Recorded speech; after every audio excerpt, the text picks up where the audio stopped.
Greetings one and all. I've been talking a lot about the Holy Grail, Gurdjieff's work, some of Steiner's, and I was also quite concerned about people contacting other forces.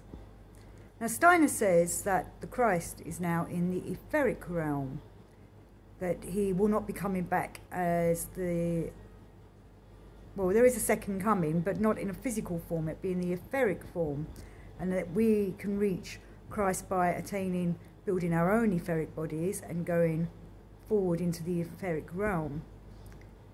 And he also talks about how Christ was able to embrace the sun and the moon, where I've been talking to people and making videos about how we need to head towards the sun.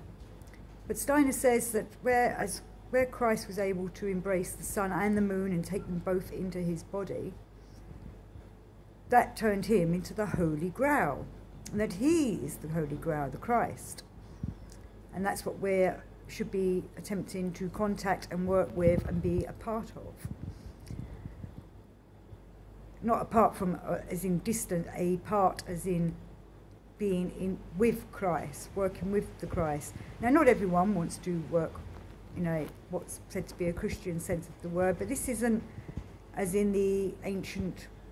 This is more of the esoteric way, the occult way, not the standard, bog standard, go to church kind of way. That, you know, the religious institutions. It's not that kind of way. We've got to find Christ ourselves now.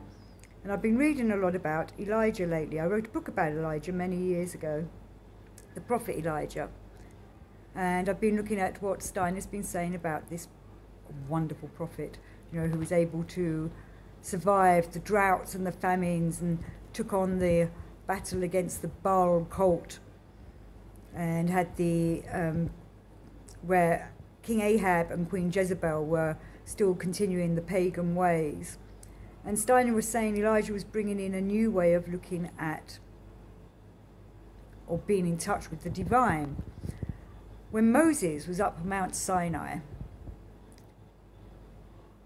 God was outside him. He saw God walk past. He was the burning bush. He was out there. And the difference between Elijah and Moses' encounter with the divine on Mount Sinai is that when Elijah went to Mount Sinai, he was taken down into a cave, and then he heard a voice within him. The voice was inside him, the small, still voice of God. And what Elijah brought to us was the idea that we must discover God, the divine, within ourselves. And once we do that, then we start connecting, and then we can hear the divine speaking to us, or be a part of the divine workings, the harmonious continuation of the universe, as Gurdjieff would say. Whereas when Moses met with the divine, God was still outside, and in the ancient times, God talked to the people, the divine spoke to the people were aware of the divine. You know, in very ancient times, I believe in the beginning times, the gods walked the earth, and humanity walked with the gods and did their bidding, or, you know, they worked together. Whereas there's been some kind of disconnection over the millennia.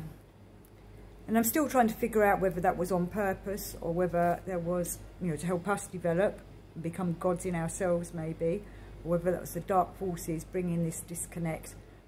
Could be either way, I'm not sure. That's, you know, something I'm debating within myself. But the point of this little video that I'm doing up here against the wooden door, staying away from the cold winds that are blowing outside, is that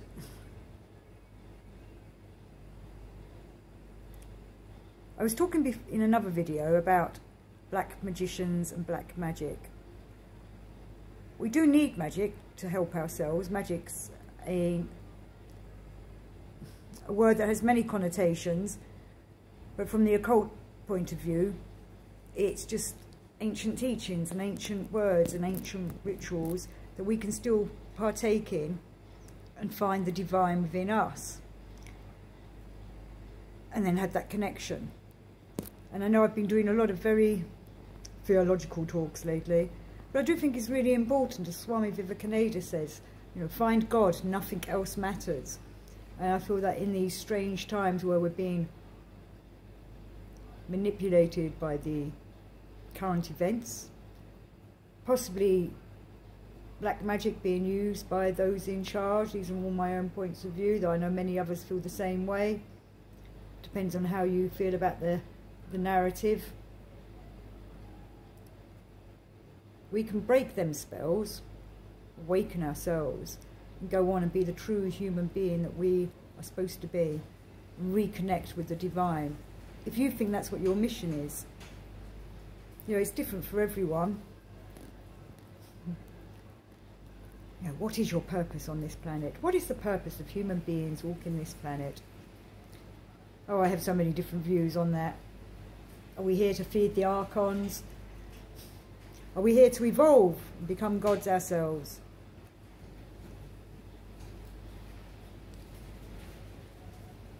Oh, as I say with this, the wind's blown up. But anyway,